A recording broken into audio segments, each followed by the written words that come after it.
मित्रों, एक समय की बात है जब माता पार्वती भगवान शिव जी को ढूंढते हुए कैलाश के मानसरोवर झील के पास आती है और उन्हें प्रणाम करते हुए बोली, हे स्वामी, आज आप कैलाश में नहीं थे। मैं आपकी प्रतीक्षा में बहुत विचलित हो रही थी। आप मुझे कहीं नहीं दिखाई दे रहे थे।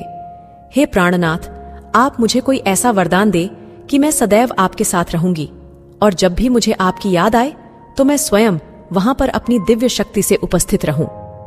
मित्रों, तभी भगवान शिव मुस्कुराते हुए बोले, हे देवी पार्वती, अगर आप मुझे प्रेम पूर्वक मन की आंखों से देखती तो मैं स्वयं आपके पास चला आता। हे गौरी, आज आपने मुझे वरदान मांगा है तो मैं उसे आपको अवश्य ही दूंगा, किंतु मेरी एक शर्त है। आपको मेरे इस वरदान को पाने के लिए महाशिवरात्रि के दिन मेरी आराधना करते हुए इस कथा का प्रसार करना होगा। तब देवी पार्वती अत्यंत उत्साह के साथ कहती है, हे प्रभु, क्षमा करें, आपकी इस कथा को मैं पूरे हृदय के अंतर्मन से सुनूंगी और इसका प्रसार भी करूंगी। मित्रों, तभी भगवान शिव मुस्कुराते हुए बोले, हे देवी पार्वती, जो भी इस कथा का श्रवण करता है मैं उसके समस्त पापों को नष्ट करता हूं और इस कथा के सुनने मात्र से ही उस प्राणी को मेरे आशीर्वाद की प्राप्ति होती है। तब देवी पार्वती कहती हैं, हे भोलेनाथ, आप ही इस समस्त चराचर के स्वामी हैं। आप ही आदि और अनंत हैं। आपकी इस पावन कथा का श्रवण करना मेरा और समस्त मानव जाति का सौभाग्य है। कृपा करें और इस पवित्र शिवलीला कथा, जिसे सुनने मात्र से अमृतपान के समान सुख की प्राप्ति हो, उसे सुनाई। मित्रों, भगवान शिव कहते हैं, हे देवी पार्वती, प्राचीन काल में एक शिकारी वन्य जीवों का शिकार कर अपने कुटुंब का पालन पोषण करता था। वह हर दिन जंगल में जाकर शिकार करता था। यही उसका नित्य काम था।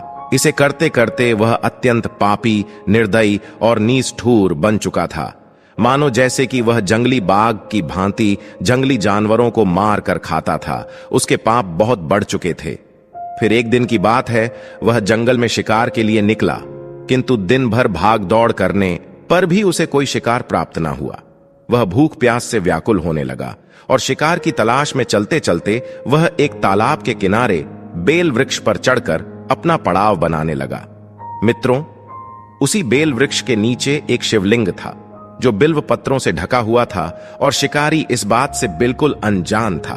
फिर संध्या समय वह शिकारी स्वयं के छिपने के लिए पड़ाव बनाते बनाते उसने जो कुछ उस पेड़ की पत्तियां और टहनियां तोड़कर नीचे गिराई, वे संयोग से उस शिवलिंग पर जा गिरी। शिकार की राह देखता देखता वह बिल्व पेड़ से पत्ते तोड़ तोड़ कर शिवलिंग पर अनजाने में अर्पित करता गया। उसी दिन महाशिवरात्रि का दिन था और वह दिन भर भूखे प्यासे शिकारी का व्रत भी हो गया और शिवलिंग पर बेलपत्र भी चढ़ गए। इस तरह वह अनजाने में किए गए पुण्य का भागी बन गया और अभी रात्रि हो चुकी थी। मित्रों, भगवान शिव कहते हैं, हे देवी पार्वती, रात्रि का एक पहर व्यतीत होने पर एक गर्भिणी हिरनी तालाब पर पानी पीने आई। तभी शिकारी ने धनुष पर तीर चढ़ाकर निशाना साधते हुए धनुष की डोर खींची। तभी अचानक से वह हिरनी बोली, हे शिकारी, मुझे मत मारो, मैं गर्भिणी हूँ। अब मैं शीघ्र ही प्रसव करूंगी। तुम एक साथ 2 जीवों की हत्या करोगे, जो ठीक नहीं है। तुम्हें इसका महापाप लगेगा, जो निंदनीय कर्म है। मैं अपने बच्चे को जन्म देकर शीघ्र ही तुम्हारे पास वापस लौट आ जाऊंगी। तब तुम मुझे मारकर अपनी भूख को शांत करना। मित्रों, भगवान शिव कहते हैं, हे देवी पार्वती, हिरनी की ऐसी विनय पूर्वक बातें सुन शिकारी का मन करुणा भाव से जाग गया और उसे हिरनी की बातें सच्ची लगी। तब उसने तुरंत प्रत्यंचा डीली कर दी और दूसरे ही क्षण वह हिरनी झाड़ियों में लुप्त हो गई। फिर कुछ समय के बाद एक और हिरनी उधर पानी पीने के लिए आती है। तब वह शिकारी बहुत खुश हुआ। अब तो शिकार मिल गया, यह सोच ही रहा था। हिरनी के समीप आने पर उसने धनुष पर बाण चढ़ाया। तब दूसरी हिरनी ने विनम्रता पूर्वक निवेदन किया, हे शिकारी, मैं थोड़ी देर पहले ही रत्तु से निवृत्त हुई हूँ तथा काम भावना विरहिणी हूँ। अपने प्रिय की खोज में भटक रही हूँ। मैं अपने पति से मिलकर शीघ्र ही तुम्हारे पास वापस आऊंगी। तब तुम मेरा शिकार कर लेना। मित्रों, भगवान शिव कहते हैं, हे देवी पार्वती, फिर उस शिकारी का मन उस हिरनी की बातों से विचलित हो गया और उसने उसे भी जाने दिया। 2 बार अपने शिकार को उसने स्वयं खो दिया था। अब उसका माथा ठनका और वह चिंता में पड़ गया कि अगर मैं शिकार नहीं करूंगा तो खुद ही भूख के कारण मर जाऊंगा। मित्रों, अब रात्रि का आखिरी पहर बीत रहा था। तभी एक हिरनी अपने 2 बच्चों के साथ उसी तालाब पर पानी पीने के लिए आती है। तभी वह शिकारी सोचता है, वाह क्या बात है, आज तो दावत होने वाली है। यह कैसा दुर्लभ सुवर्ण अवसर आया है। और फिर से उसने धनुष पर तीर चढ़ाया। वह तीर छोड़ने ही वाला था कि वह हिरनी बोली, हे शिकारी, मैं इन बच्चों को इनके पिता के हवाले कर लौट आऊंगी। कृपा करो और मुझ पर दया दिखाओ। आप इस समय मुझे मत मारो। इन्हें छोड़कर मैं स्वयं आपके पास वापस आ जाऊंगी। मैं इस संसार को साक्षी मानकर आपको वचन देती हूँ। फिर भगवान शिव कहते हैं, हे देवी पार्वती, हिरनी के ऐसे वचन सुन। शिकारी खूब हंसा और बोला, सामने आए शिकार को छोड़ दूं? मैं ऐसा मूर्ख नहीं हूं। इससे पहले मैं 2 बार अपना शिकार खो चुका हूं। मेरी भी पत्नी और बच्चे भूख से तड़पकर व्याकुल हो रहे होंगे। तब उत्तर में हिरनी ने कहा, जैसे तुम्हें अपने बच्चों की ममता सता रही है, ठीक वैसे ही मुझे भी अपने बच्चों की चिंता है। इसलिए सिर्फ बच्चों के नाम पर मैं थोड़ी ही देर के लिए जीवन दान मांग रही हूँ। हे शिकारी, मेरा विश्वास करो, मैं इन्हें इनके पिता के पास छोड़कर तुरंत लौटने की प्रतिज्ञा करती हूँ। हिरनी के करुण स्वर सुनकर शिकारी को उस पर दया आ गई। उसने उस हिरनी को भी जाने दिया। शिकार के अभाव में बेल वृक्ष पर बैठा शिकारी बेल पत्र तोड़ तोड़कर नीचे फेंकता जा रहा था। अब तो रात्रि समाप्त ही होने वाली थी और सूरज निकलने ही वाला था। तभी तो एक दृष्टपुष्ट बहुत बड़ा हिरण उसी झील के पास आता है। अब शिकारी ने सोच लिया कि इसका शिकार वह अवश्य ही करेगा। मित्रों, भगवान शिव कहते हैं, हे देवी पार्वती, किंतु जब उस शिकारी की तनी प्रत्यंचा देखकर हिरण अत्यंत भावुक स्वर में बोला, हे शिकारी भाई, यदि तुमने मुझसे पहले आने वाली 3 हिरणों को तथा छोटे छोटे बच्चों को मार डाला है, तो मुझे भी मारने में विलंब न करो, ताकि उनके वियोग में मुझे एक क्षण भी दुख न सहना पड़े। मैं उन्हीं हिरनियों का पति हूं।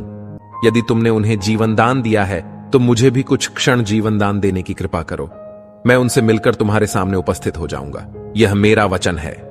हिरण की ऐसी बात सुनते ही शिकारी के सामने पूरी रात का घटना चक्र एकदम से घूमकर सामने दिखा तथा उसने वह सारी कथा उसी हिरण को सुना दी। तब उस हिरण ने कहा, हे शिकारी, मेरी 3 पत्नियां जिस प्रकार प्रतिज्ञाबद्ध होकर तथा तुम्हें वचन देकर गई हैं, मेरी मृत्यु से अपने धर्म का पालन नहीं कर पाएंगी। अतः जैसे तुमने उन्हें विश्वास पात्र मानकर छोड़ा है, वैसे ही मुझे भी जाने दो। मैं उन सब के साथ तुम्हारे सामने शीघ्र ही उपस्थित होता हूं। मैं भी इस संसार को साक्षी मानकर वचन देती हूं। मित्रों, भगवान शिव कहते हैं, हे देवी पार्वती, उपवास, रात्रि जागरण तथा शिवलिंग पर बेलपत्र चढ़ाने से शिकारी का हिंसक हृदय निर्मल हो गया था। उसमें भगवद शक्ति का वास हो गया था।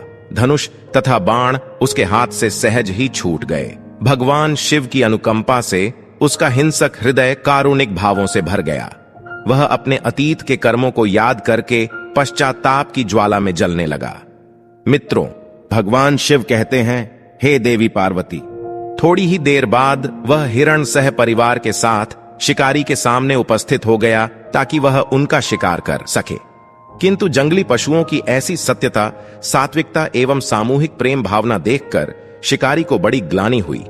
उसकी आंखों से आंसुओं की धारा बहने लगी। उस हिरण के परिवार को न मारकर शिकारी ने अपने कठोर हृदय को जीव हिंसा से हटाकर सदा के लिए कोमल एवं दयालु बना लिया। मित्रों, भगवान शिव कहते हैं, हे देवी पार्वती, देवलोक से समस्त देवता भी इस घटना को देख रहा था। घटना की परिणति होते ही देवी देवताओं ने पुष्प वर्षा की।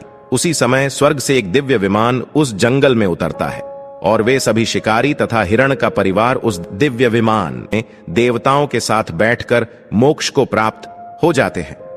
मित्रों, भगवान शिव कहते हैं, हे देवी पार्वती, हे देवी, आज मैंने महाशिवरात्रि पावन कथा सुनाई है। जो भी मनुष्य केवल निर्मल मन से मेरी आराधना करता है, चाहे फिर वह शिकारी भी क्यों ना हो, जो मेरे शरण में आता है, मैं उसे इस चराचर से मुक्ति दिलाता हूं।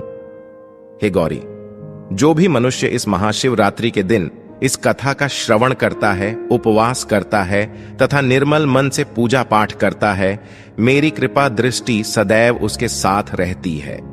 हे देवी, जाने अनजाने में जो भी भक्त मेरी शरण में आता है, वह समस्त पापों से मुक्त होकर परम मोक्ष को प्राप्त हो जाता है। तो मित्रों, आशा करते हैं आपको यह कथा अवश्य ही पसंद आई तो वीडियो को लाइक करें और कमेंट में सच्ची श्रद्धा से ओम नमः शिवाय अवश्य लिखें। आप सभी का धन्यवाद।